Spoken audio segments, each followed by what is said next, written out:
بسم اللہ الرحمن الرحیم الصلاۃ والسلام علیک یا رسول اللہ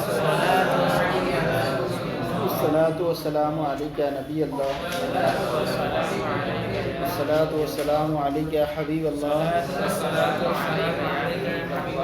وعلی آلک واصحابک نور اللہ صلی اللہ علیہ وسلم۔ تو ادغام کے تعلق سے 3 قواعد بیان کیے گئے تھے۔ کیا پہلا قاعدہ بیان کیا گیا تھا، اگر 2 حرف جو ہیں جمع ہو جائیں، دونوں متحرک ہوں تو اس میں ادغام جائز ہے، جبکہ وہ 2 کلموں میں ہوں، اور اگر 1 کلمے میں ہوں تو ادغام واجب ہے۔ پھر اس کے بعد دوسرا بیان کیا کہ اگر پہلا حرف جو ہے وہ ساکن ہو اور دوسرا والا متحرک ہو تو اس میں ضرورتاً ادغام واجب ہے۔ پھر بیان کیا گیا کہ اور اگر پہلا متحرک ہو دوسرا ساکن ہو، یعنی پہلا متحرک ہو دوسرا ساکن ہو تو اس میں ادغام ممتنع ہے۔ کیوں کیا ہے؟ ممتنع ہے، کیونکہ ادغام کی شرط کے فوت ہونے کی وجہ سے، اور وہ شرط کیا ہے؟ دوسرے والے کا متحرک ہونا۔ تو اب بعض لوگوں نے کیا کہا کہ چلیں پہلے والے کو ساکن کرنا ضروری ہے، دوسرا والا تو ہے ہی متحرک نہیں، کہا کہ ادغام کی شرط کیا ہے؟ پہلے والے کو ساکن کرنا، تو کہہ رہے ہیں فَيَجْتَمِعُ سَاكِنَانِ، تو اب تو 2 ساکن جمع ہو جائیں گے، فَتَفِرُّ مِنْ وَرْتَةٍ وَتَقَعُ فِي أُخْرَى، ایک کیچڑ سے نکلو گے، پہلے کیچڑ کیا تھی؟ ادغام مثلین کا ادغام نہیں ہوا، ورتت پہلے ورتا سے مراد یہ کہ ادغام مثلین کا ادغام نہیں ہو رہا ہے۔ کیوں ادغام نہیں ہو رہا ہے؟ ادغام نہیں ہو رہا تھا کیونکہ دوسرا والا ساکن ہو گیا تھا۔ اب دوسری کیچڑ میں گرنے سے مراد یہ اب اجتماع ساکنین ہو گیا۔ ارے پہلی کیچڑ یہ تھی کہ پہلا متحرک تھا دوسرا ساکن تھا، تو ادغام نہیں ہو رہا تھا کیونکہ دوسری شرط یہ تھی کہ دوسرا متحرک ہونا چاہیے۔ اب وہ اس کو بھی ساکن کر دیا پہلے والے کو، تو دوسرے ساکنین ہو گیا۔ وہی کہہ رہے ہیں وقیلا، اور کہا گیا کہ لوجود الخفۃ بالساکن وعدم شرط الادغام، کہہ رہے ہیں کہ یہ کہا گیا ہے کہ لوجود بین سطور میں دیا امتناع الادغام، ادغام ممتنع ہے کیونکہ دوسرے والے کے ساکن ہونے کی وجہ سے خفت پائی گئی، دوسرے والے کے ساکن ہونے کی وجہ سے خفت پائے جانے کی وجہ سے، اور ادغام کی شرط نہ ہونے کی وجہ سے۔ ادغام کی شرط کیا ہو گئی؟ فوت ہو گئی، اور وہ شرط کیا ہے؟ وہ تحرک الثانی، اور وہ دوسرے والے کا، تو دوسرے والے کے ساکن ہونے کی وجہ سے خفت پائے جانے، اور ادغام کی شرط کے فوت ہونے کی وجہ سے، اور وہ کیا ہے؟ دوسرے والے کا متحرک ہونا۔ اب جب آپ بتائیے کہ ادغام نہ ہو سکے تو آپ کیا کریں گے؟ ادغام نہ ہو سکے تو کیا کریں گے؟ اب یہ صورتیں بنتی ہیں کہ یا تو حذف کر دیا جائے، یا یہ کر دیا جائے کہ بدل دیے جائیں۔ یہ ہوتا ہے، کیا ہوتا ہے؟ جہاں ایسی صورتیں ہوتی ہیں کہ ادغام فوت ہو جائے تو وہاں یا تو قلب کر دیا جاتا ہے یا پھر حذف کر دیا جاتا ہے۔ اب اہل صرف نے کیا کہا ہے؟ وَلَكِنْ جَوَّزُوا الْحَذْفَ فِي بَعْضِ الْمَوَاضِعِ، لیکن اہل صرف نے جو ہے بعض مواضع میں حذف کو بھی جائز قرار دیا ہے، بعض مواضع میں جائز قرار دیا کہ اگر ایسا نہ ہو سکے تو وہاں پر حذف کر دیں گے۔ نظراً الی اجتماع المتجانسین، متجانسین کی طرف اجتماع متجانسین، یعنی متجانسین کے جمع ہونے کی طرف نظر کرتے ہوئے، کیونکہ اب متجانسین کی طرف نظر کرتے ہوئے یعنی جمع ہو گئے یہاں پر اور ادغام ہو نہیں سکتا، تو اب کیا کریں گے؟ ایک کو حذف کر دیں۔ مثلا جو ہے ذلیلتو ہے، ذلیلتو ہے، یعنی اب یہاں پر کیا ادغام نہیں کر سکتے کیونکہ وہاں پر التباس لازم آئے گا، ذلت، یعنی اب یہاں کریں گے پہلے والے لام کو حذف کر دیا۔ کیا کر دیا؟ حاشیہ نمبر 7 دیکھ لیں، ذلیلتو فحذف اللام الاولی، تو لام اولا کو حذف کر دیا گیا جو عین کلمہ ہے، کیا ہے؟ اب تو جس نے ذا کو کسرہ دیا، ذلتو پڑھا، جس نے پڑھا تو اس نے لام کو حذف کر دیا ہے، اور ساتھ ہی ساتھ اس کی حرکت کو نقل کر دیا، کس کی طرف؟ ذا کو۔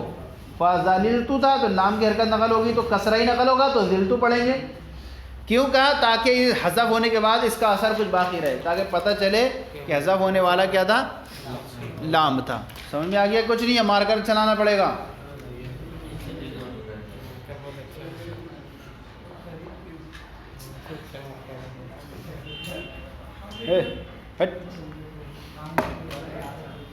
ذللت، تو یہاں پر لام کو حذف کر دیا گیا اور اس کی حرکت نقل کر کے ذا کو دے دی گئی، تو ذلت ہو گیا۔ اور بعض لوگ کہتے ہیں کہ ذلتو پڑھا جائے گا، تو جنہوں نے ذا کو فتح دیا ہے انہوں نے کیا کہا؟ صرف لام کو حذف کر دیا ہے اور اس کی حرکت کو منتقل نہیں کیا ہے، تو ذلتو پڑھتے ہیں۔ بہرحال تو اگر کہیں ادغام نہ ہو سکے تو وہاں ایک صورت کیا ہوتی ہے؟ حذف کر دیتے ہیں۔ کما جوز القلب، جیسے کہ بعض لوگوں نے قلب کو جائز قرار دیا ہے۔ قلب کیا؟ بدل دینا۔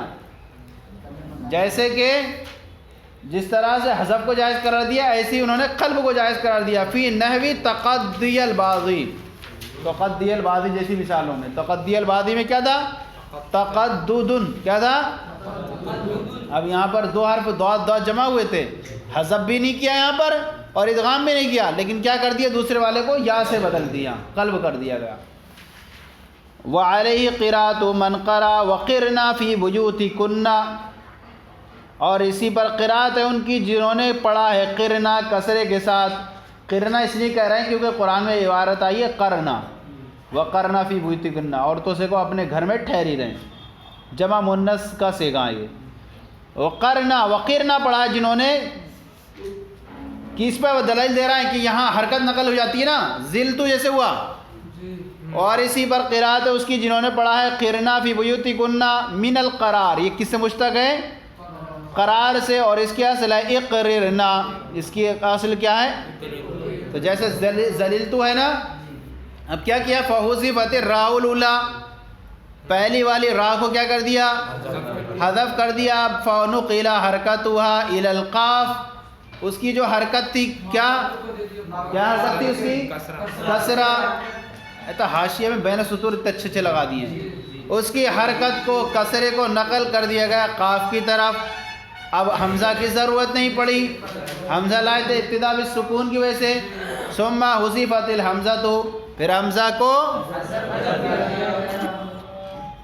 حمزہ کو حذف کر دیا گیا، لانعدام الاحتیاج الیہا، اس کی حاجت نہ ہونے کی وجہ سے۔ کیا ہے اس کی حاجت؟ کیا؟ کاف کے حرکت آ گئی نا، اب کاف پہ حرکت نہیں تھی تو حمزہ لائے تھے پڑھنے کے لیے، کاف پہ حرکت آ گئی تو اب اس کو حمزہ کو حذف کر دیا۔ فصارا قرنا، تو کیا ہو گیا؟ تو ایسے ہوتا ہے حذف۔ اگر ادغام نہ ہو سکے تو کیا کرتے ہیں؟ ہو گیا نہیں؟ ایک تو یہ ہوا قرنا، جنہوں نے قرنا پڑھا ہے۔ وقیل من وقر یقیر وقارن، اور بعض لوگوں نے کہا یہ قرنا کس سے مشتق ہے؟ لیکن یہ جب ہم وقارہ یقیرو سے پڑھیں گے تو یہ ہمارے بحث سے نہیں ہو پائے گا۔ ہماری بحث کس کی چل رہی ہے؟ مضاف کی، اور یہ بن جائے گا کس سے؟ مثال سے بن جائے گا، اور ہم اس میں نہیں ہے جس میں اسی ہے۔ یعنی کہہ رہے ہیں حاشیہ نمبر 2 میں کہہ رہے ہیں وقارہ یقیر وقارن، یہ باب ثانی سے ہوگا، لأنہ مثال لا مضاف فلا یکون مما نحن فی، تو یہ اس میں سے نہیں ہوگا جس میں ہم بحث میں چل رہے ہیں۔ کیا ہوگا؟ ہاں، وقیل من وقر یقیر وقارن، اور کہا گیا کہ یہ قرنا وقر یقیر وقارن سے ماخوذ ہے۔ وَإِذَا قُرِئَ قَرْنَا بِفَتْحِ الْقَاف، اور جب کرنا پڑھا جائے فتح کے ساتھ تو یہ مشتق ہوگا یقر، یکون من اقر بالمکان، اقر بالمکان سے مشتق ہوتا ہے۔ یہ کیا ہوگا؟ جب کرنا پڑھا جائے سے فتح کے ساتھ تو اقر بالمکان سے ہوگا کسی جگہ میں ٹھہر جانا، بفتح القاف، قاف کے ساتھ۔ اور وہ ہوا لغت فی اقرو، اور اقرو کی ایک لغت کیا ہے؟ اقرو میں بھی، اقرو میں ایک لغت اقرو کی بھی ہے۔ اور فیکون اصلو، تو اب کرنا کی اصل کیا ہوگی؟ اقررنا، اب کرنا کی اصل کیا بنے گی؟ اچھا، کسرے کے ساتھ پڑھیں گے تو اقررنا ہوگی، اور فتح کے ساتھ پڑھیں گے علی وزن اعلمنا، علی وزن اعلمنا، اعلمنا ہوئی۔ اب کیا کریں گے؟ فنقل حرکت الراء، را کی حرکت نقل کر دی کس کی طرف؟ الی قاف، قاف کی بعد حذفیہ، یہ قاف ڈبل ہو گیا ہے، بعد الی القاف قاف ہے نہیں، کاف کی طرف منتقل کر دی، کاف کی طرف منتقل کر دی، اب کیا ہو گیا؟ را کو حذف کر دیا تو کیا ہو گیا؟ اقرنا ہو گیا نہیں؟ فسارا اقرنا ثم حذف حمزۃ الوصل، اب وہی قاعدہ لگا لیں، پھر حمزہ وصل کو حذف کر دیا گیا لانعدام الاحتیاج الیہ، اس کی حاجت نہ ہونے کی وجہ سے فسارا کرنا، تو کیا ہو گیا؟ تو کیا نکلا؟ کرنا اور قرنا، اصل اختلاف ہوا کرنا، حرکتیں تبدیل ہوئیں، حذف ہوا، ادغام نہیں ہو سکا تو حذف ہوا، لیکن جب قرنا پڑھیں گے تو یہ قرار سے مشتق ہوگا اور اس کی اصل نکلے گی اقرنا، را کی حرکت نقل کر دی گئی کاف کو بعد حذفی، را کو حذف کرنے کے بعد، اور پھر اس کے بعد حمزہ وصل کو حذف کر دیا گیا اس کی حاجت نہ ہونے کی وجہ سے، تو قرنا ہو گیا، اور بعض لوگوں نے پڑھا ہے کہ اس کی اصل کیا ہے؟ کرنا ہے، اور لیکن یہ مشتق ہوگا وقارا یقیر وقارن سے، لیکن اس صورت میں یہ مضاف نہیں ہوگا بلکہ کیا ہوگا؟